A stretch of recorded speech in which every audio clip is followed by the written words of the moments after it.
Dati nang nakatanggap ng pagbabanta sa buhay ang self-confessed bagman na si Ramil Madriaga. Mula nang ilabas niya ang affidavit na nagsasangkot kay Vice President Sara Duterte sa mga katiwalian. Kahapon, nangyari umano ang kanyang kinatatakutan sa loob mismo ng kulungan.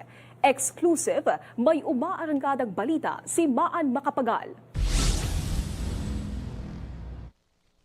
Kahapon at 3 ng Marso, alas 5 ng hapon, sa second floor ng Delta Dormitory ng BJMP Camp Bagong Diwa kung saan nakapiit si Ramil Madriaga, may humarang sa kanyang detainee. Meron kasing control gate doon na meron tinatawag na Delta 5 and 6 na yung control gate na yun, ang pwede lang pumasok yung mga detainees sa Delta 5 and 6. And then, basta nandun ka sa loob ng control gate na yun, wala makakapasok. Pero paglabas daw ni Ramil is that may humarang sa kanya isang lalaki at nung maramdaman niyang may threat sa kanya, parang lalaban siya at nagsisigaw siya ng guard. Tapos tumakbo na yung tao na yon at may naka-witness na isang detainee daw doon. Bagong pasok na detainee doon.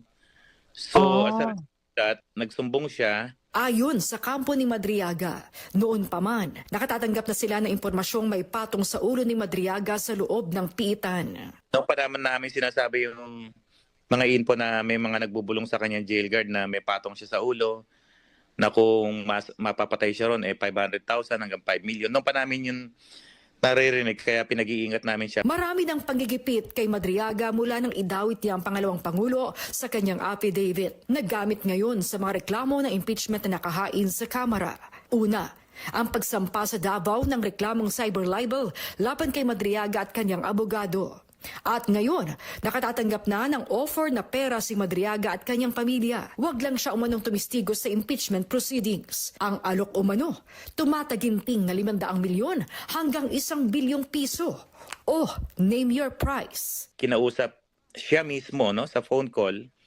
Nangyari itong February na sinasabi na kung tatanggapin niya yung pera, hindi niya kinakailangan mag-recant, basta wag lang siyang magtistigo.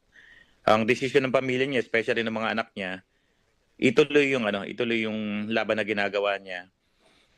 Walang perang pwedeng ipalit, so magte-testify daw siya kung ipapatawag siya.